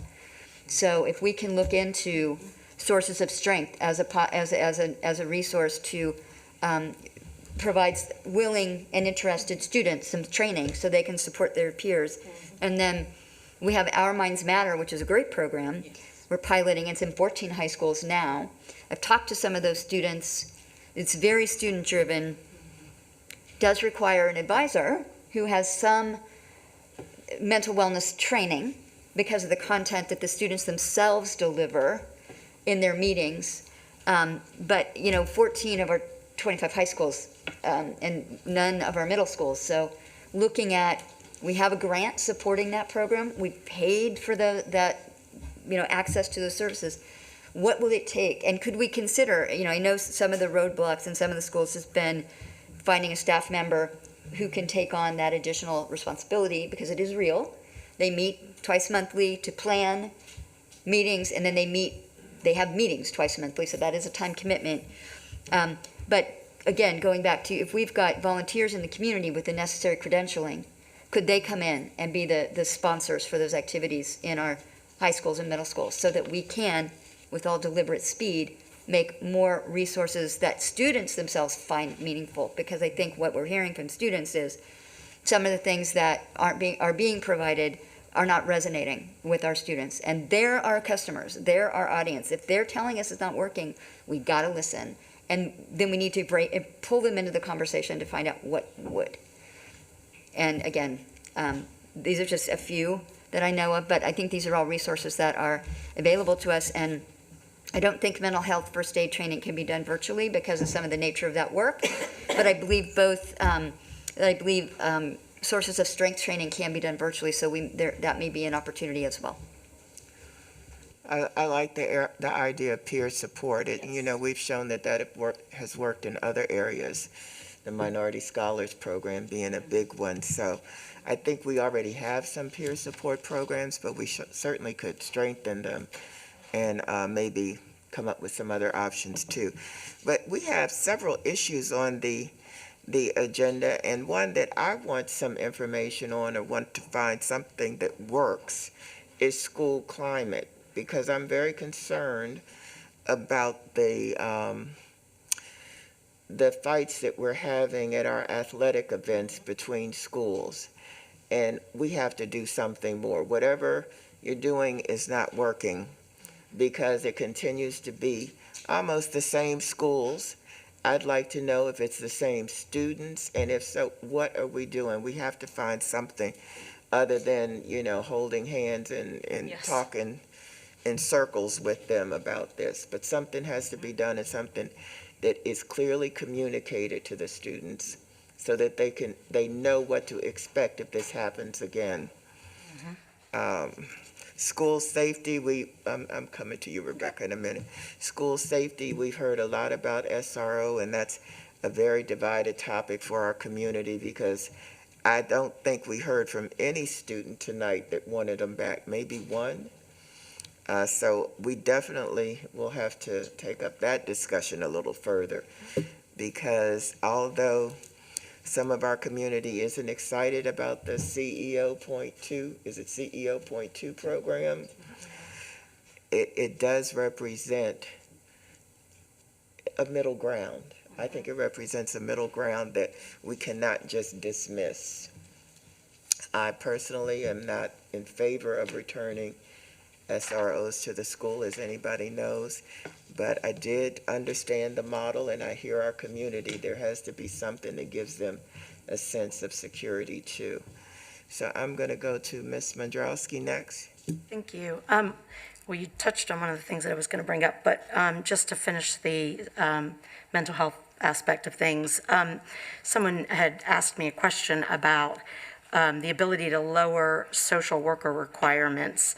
And so that instead of trying to find LCSWCs that are not likely going to want to come for the kind of pay that we could potentially,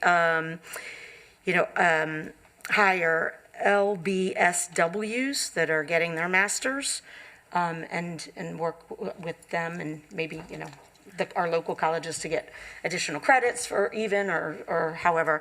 But that was just something I wanted to throw out there, because I don't know what any of those things are, and I don't know the answer to it, but it's worth looking into.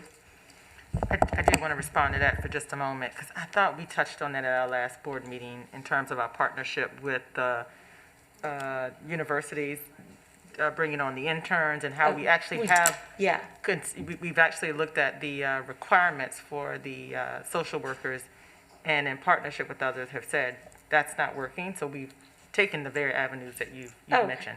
I knew you talked about the internship partnerships, and I love that. I just didn't know if it was fully, like, what's involved in terms of qualifications and stuff like that. We can definitely come back and talk more specifically about that, because as we've seen, the requirements we've seen as a barrier, and we know we need the services. And we've also found that as we bring those in who can be a part of the work, we can help them meet the requirements, because it also provides a pathway for them to get the credentials that they need ultimately, while we're benefiting from the support they can provide now. So the other thing that I wanted to say that Ms.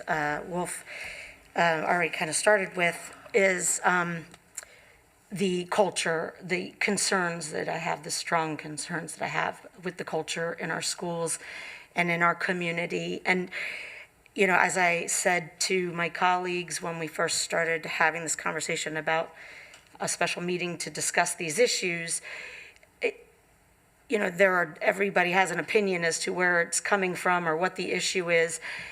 But the fact of the matter is, it's hurtful and it's hateful and it's disruptive and it's upsetting. And I don't know what we need to do completely to change it. I very much on Tuesday appreciated hearing in the presentation about the CEOs, or whatever they're called now, the partnership aspect, and the idea that, we would train together and work together. And there are a lot of different, I don't want to get emotional, sorry. There's a lot of different moving parts to what brings a community to this type of point. And I do think that, one part of it that troubles me is the communication that we've had with our students and our families. And the form letter thing really bothered me. I know as a board, we put out a statement for the Magruder community that, as far as I understand, didn't necessarily get delivered. I understand that we as a system have to be careful about putting information out too quickly or misleading people in terms of what a situation is. But I do think that we need to be cognizant of the fact that these are individual lives that we're talking about, and worrying about things like the legal aspect of things, and maybe that's why we do the form. I don't really know, but I just think that it all kind of pulls into the same emotional aspect of what makes people upset and angry and lash out. And so I don't know what I'm proposing necessarily as a question or a solution, but I just think that we need to really seriously look at how all of our actions, including everybody in this community, has an effect on the work that we do, the supports that we provide, and the success of our children. And I talked at a PTA meeting a little bit on Tuesday, and one of the things that it was about gun safety and stuff like that. And one of the points that I brought up with the community was that communication and relationships matter, and being cognizant of what's going on with your friends, going on with your children, going on with your students is a key element in prevention for really bad situations. And so I did appreciate that aspect of the security program that was discussed in terms of establishing relationships. And wherever, I'm not sure when all of that is going to necessarily start being implemented, but I really want to make sure that the community understands that it is not just about policing, it's about working together to do everything we can in a collaborative manner to support and secure our students and our staff and our community. And that's all I have. I don't know if you're referring to the letter that was, the form letter that was mentioned. Was it? It was. It was about suicide, wasn't it? I have to say, I think I agree with Mrs. Mandrowski that if I don't know what the letter says. I don't even know when it's sent out or what the standard is. But it seems like a form letter is insensitive.